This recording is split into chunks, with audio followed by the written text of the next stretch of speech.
Hi everyone, how are you? I hope you're all well. I'm stopping by here doing another video as part of the Taking Care of Her Business interview series or video interview series, and this time I'm sat down with Leanne, and Leanne is a creative and a graphic designer who makes the most beautiful designs, so I'm really glad that our paths cross. So hi Leanne, how are you? I'm good, thank you. Yeah, really good. So enjoying the time, even though it's in the lockdown, but a nice time to like focus really and kind of work on what I'm working on. So Good, good. And thank you for taking the time away from your busy designing creative life. I know you've got a lot going on. I've been seeing it all on Instagram and so on. So I really appreciate you taking time to sit down with me. So tell us, how did you get started? Were you always creative as a child? You know, how did you get started in the creative and graphic design field? yeah, so I've always been creative. So whether it be through dance or design, art, or yeah, fine art, that was kind of mainly where I started off at college and at school. So I took a fine art A level, and then from there I kind of dabbled in graphic design. Um, so that was one part of my media studies. A level was graphic design, and I kind of fell in love with it then. And then I did a foundation diploma in graphic design just before I went to uni to kind of see if that was the career path that I wanted to go down. Yeah. And I think that was kind of out of my depth at the time. Because I had a fine art background, so I was used to using my hands and painting and drawing and things like that. So to move onto the computer was a completely different skill, really, to do like computer generated design. So I kind of a little bit scared off at that point. But when I went to uni, I did dance and media culture, and then again graphic design kind of popped up in my media side of the degree, and again fell in love with it, so I couldn't avoid it. It was kind of calling out to me, so it's been a calling in its own way. And then from there I kind of developed those design skills with the computers using like the Adobe programs. And yeah, a lot of it's been self-taught, but always creative in my heart, definitely. Brilliant, brilliant. So you kind of dabbled a bit, transitioned into it, and then found that you got a gift for it and you couldn't stay away from design. Yeah, exactly. Yeah, I couldn't stay away. It's really a passion. So. Wonderful. And when it came to kind of starting out work-wise, you know, were you then working for big companies? Did you start out freelance, or did you sort of think, okay, I'm just going to start my own business from the beginning?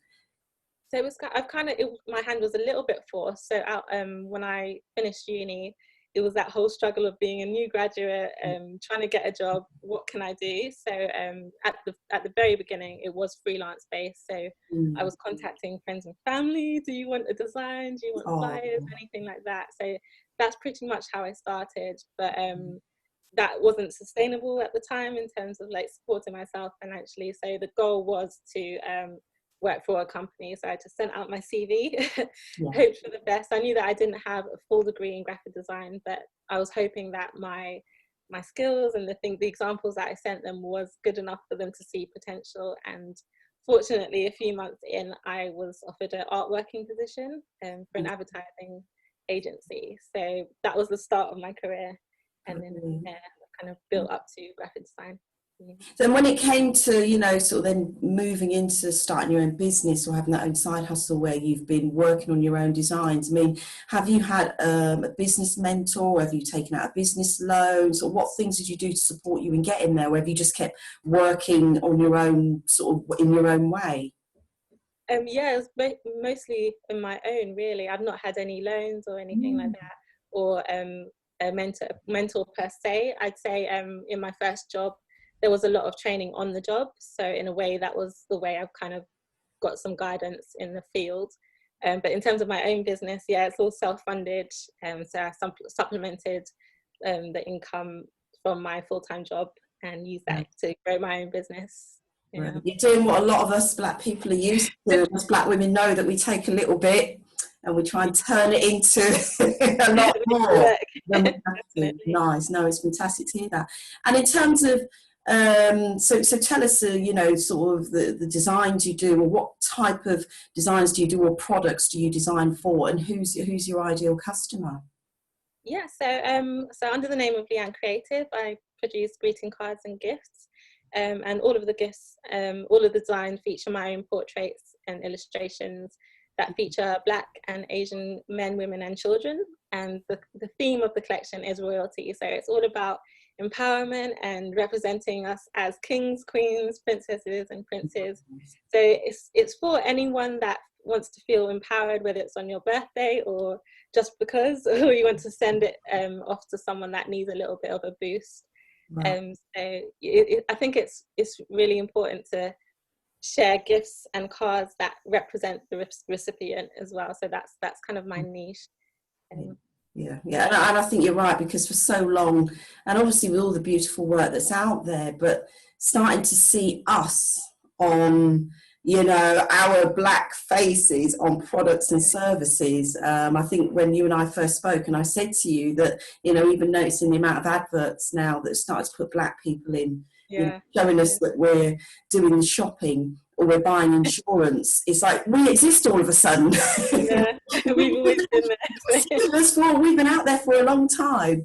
So, you know, I think, you know, in terms of what your work doing, and that was one thing that struck me when I came across yourself on Instagram, that when I saw the imagery that you're putting out there, that I just thought, yeah, this is so needed. And with regards to, you know, how you design an imagery you're putting out, do you feel it's part of even like a storytelling that you're doing, or a message that you're trying to give to Black people as well? Yeah, definitely. Because a lot of the time we're portrayed in quite either a stern way or quite one-dimensional. So I wanted to have images that showed us smiling, different hairstyles, different ages, sizes, skin tones, just to show the diversity and even within the black community, there is still so much different diversity. So I wanted to show that story, and then also the link to queendom and kingdom as well. I didn't want it to. A lot of the time, our history starts off in the Western world as slavery. Yes. So I wanted to go right back to the kings and queens and celebrate them all the way up to now. So that's really important story that I wanted to share. Great stories and things that we need to see, and especially right now. And even thinking about going back a bit from the career point of view, and you know, and it always strikes me, I mean, well, I've never worked in the creative field like you have, but that we don't seem to see or be aware of a lot of Black women who are in the creative and graphic design industry. You know, is that the case, that there are a lot of Black women in there and we don't know, or is it changing that more of us Black women are moving into that field? You know, what do you see? I think in general, I think there's a lot less female designers in general, graphic design, and especially web design as well. There's a big push to get more female web developers out there. Yeah. So I think there is a slight imbalance, truthfully, but again, as a Black woman as well, on top of that, we're not very represented at all. Really. So I think there's a lot out there, especially in the US. Yes. Most of the other designers that I follow are American as well. So I think there definitely needs to be an improvement on the visibility of Black British graphic designers as well. Yeah. You're showing us that it can be done, even if you're in the living room, and this is what we need. So thank you. You know, going back to what we were saying earlier around imagery and how as Black people, how we see ourselves or how we're seen by wider society, and obviously we know with the recent Black Lives Matter protests, and you know that we know that racism existed all the time. It hasn't, you know, only just appeared, and we saw the horrible murder of George Floyd and everything that's been going on recently in the international debates about racism. And I often think that it's coming from, as you were saying, you know, some of the negative even imagery, I think, that's put out about Black people, or how people don't even know Black people, but they have these terrible ideas and negative ideas about us, and sometimes that's why they're racist. So how do you think that your designs and the work that you do supports the image of Black people in sort of who we are and how we stand in society?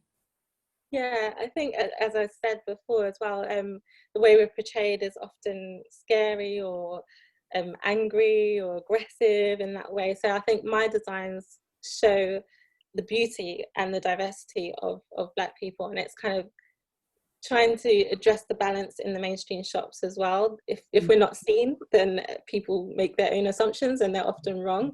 So my goal is to just make us more visible and make our beauty and our history more visible. Fantastic. And I think, you know, I know for me with you know, creating Afrowoman online and the messaging that I put out, and like you're saying, that making us more visible or showing that we are equal to every other race out there, and even the good things that we're doing as well. But I'm always thinking about our Black women of the past, and you know, how our people didn't have so much of what we have now, but even the way that, you know, even when the world is being racist, that we can sit here and do this video, or we can go on social media and use our voice and tell our stories. So I always think about that, and I would say, sort of, you know, how do you think that, you know, in terms of how our Black women were seen in the past compared to how we're seen today, do you feel there's been a change there, our image, or is it still shifting? What's your opinion in that side?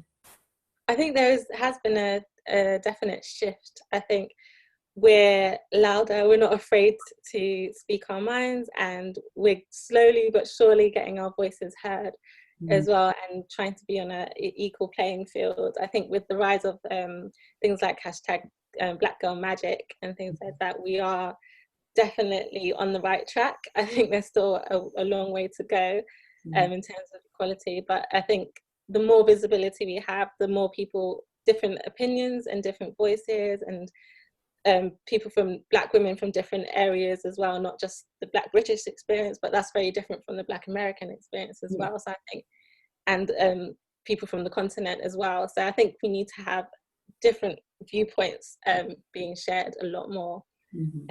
Yeah, hopefully we are making a difference. And I think platforms like this that you're doing as well are a great way to help that happen. Thank you. Yeah, and I think you're right that it's a joined up thing, because we're all in our own countries or in our bubbles.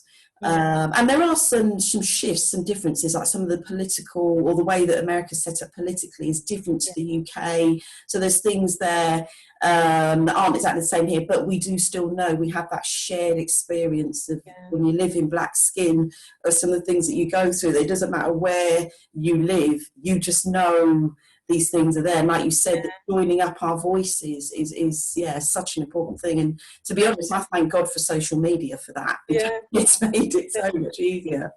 And I think that's why the George Floyd's murder hit so globally, because we understand there's definitely a common thread running through, and it's unfortunate that it's a worldwide issue, but because it is, we're all able to kind of collaborate and join together and be as strong as possible across the world. And talking about collaborating and joining together, I mean, in terms of the work you've been doing, are there any sort of organisations or projects you've done where you feel you've really supported maybe the Black voice, or you know, how you design, that you want to talk about now? Yeah, so I do have 4 cards in particular. So 2 of them do support the ACLT, which is the African Caribbean Leukemia Trust. Fantastic. So I designed those specifically, actually inspired by my mum. She went through, she was diagnosed with leukemia in 2018, but she's in good health now. She's in remission and doing really well. But I've got 2 cards under the theme of crown and story. So it's celebrating women's crowns and the story behind it. So it's the illustrations feature women with short hair, and it's about celebrating beauty as well as the story behind a lot of women's struggles as well. And so that supports the ACLT. They do amazing work raising money and awareness for people that have gone through leukemia. And then also I've got 2 other cards as well for UK Black Pride.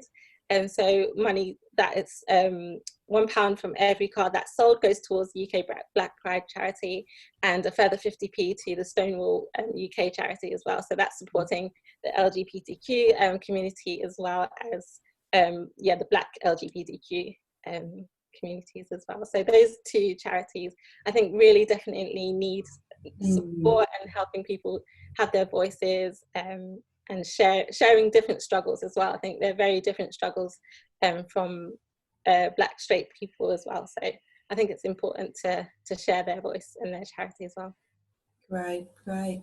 And in terms of, you being a creative industry professional, how do you think that the creative industry can support Black people better in terms of our image or our voice, how we're seen? What's your opinion on what they could be doing to support us better? I think getting a range, I think it's all about getting a variety of people. I think a lot of platforms have, for example, if they have just one Black car designer, they think they've ticked that box, but not her or his experience wouldn't be the same as someone else's, and their designs won't be the same. So I think it's important to get as many different Black artists out there, involved in their business as well. I think a lot of the time as well, with if you have non-Black people creating artwork, a lot of the time, especially with illustrations, it might be a white face and then they just color it brown, which isn't, we have different features, and I think that someone from that community will be able to pick up on certain things, and you can avoid things like the H&M scandal with the young boy with the monkey t-shirt. If you had someone, a Black person on the team, maybe they would have advised you differently. Yeah. So I think if you have people from ethnic backgrounds, different ethnic backgrounds in your team, then it will help you to appeal to a wider audience as well. Yeah, great, thank you. And for someone like me who would love to be more creative in that way, but I can't draw, I do stick figures. What tip would you give to any of us who want to be more creative, but struggle with that at times? How is there a creative flow or something that you get into? What tips would you give to us to be more creative? I think don't put too much pressure on yourself. That's a big thing, I think. Once your mind is free and clear, then it's a lot easier to start to be more creative. Try not to be afraid of making mistakes, because sometimes the best things come out of mistakes or by accident as well. So a lot of the time it's just trying to have a clear head, maybe read things or look at things or go on walks in places that you haven't been before to try and get inspiration. And I think it's also just important to network and just talk to people as well, because their experiences or just small conversations might spark off an idea, and you can just keep rolling from there, really. Thank you. And for any Black women who want to get into the creative graphic design field, what would be your advice for them for starting out, or if they were transitioning into, your career industry? So what's your advice for them to getting in there, making a start? Yeah, so I think a CV is important for applying for jobs in the first instance, but in the creative industry, the most important thing tends to be your portfolio. Right. So as long as you can build up as much visual art as possible, and just to show your creativity, because that's something that employers can't really train you in. It's something that comes from within. So they can teach you how to use Photoshop and Illustrator and things like that. So they can give you those tools, but in terms of your own creativity, that comes from within. So it's definitely a good idea to start developing that and building a presence as well on social media. If you have a website as well, try and, even if it's just a one-page website, try and get that down, because that's something that they can easily click on and look at your work. So you want to make it as easy as possible for the employers to kind of see what you're about as well. Great. So before we go, what can we expect, anything new that you can tell us that coming from you and your brands that we can be looking out for, or that you want to share with us now? Is there anything at all coming up?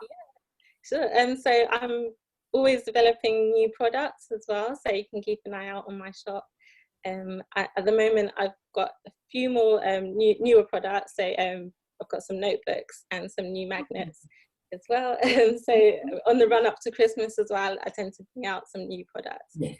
I also write a blog as well, so a monthly blog, so you can subscribe to that as well. I've got a newsletter that sends out blogs. So yeah, just more developing my products and working with new clients as well. So I also illustrate children's books as well. So I've got one that should be finishing in a couple of weeks. So by end of July, it should be out. So keep an eye out on that.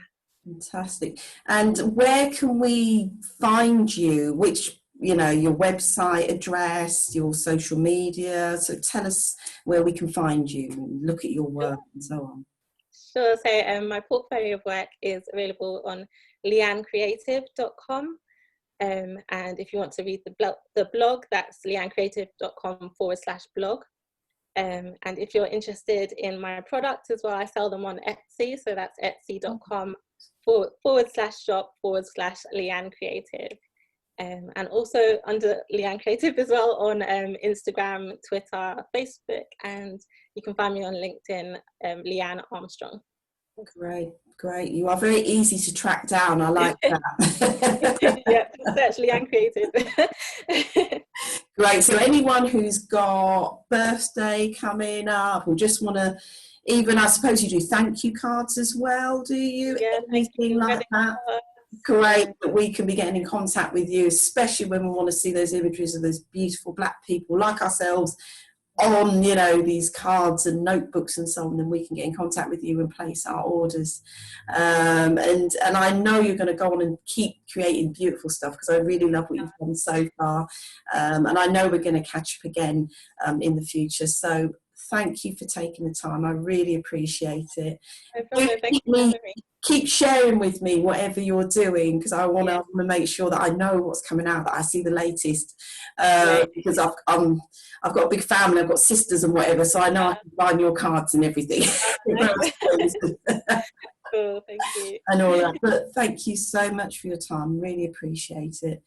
And enjoy the rest of your day. Take care. Stay safe. Stay healthy at this crazy time. And I look forward to us talking in soon. All right. Thanks a lot.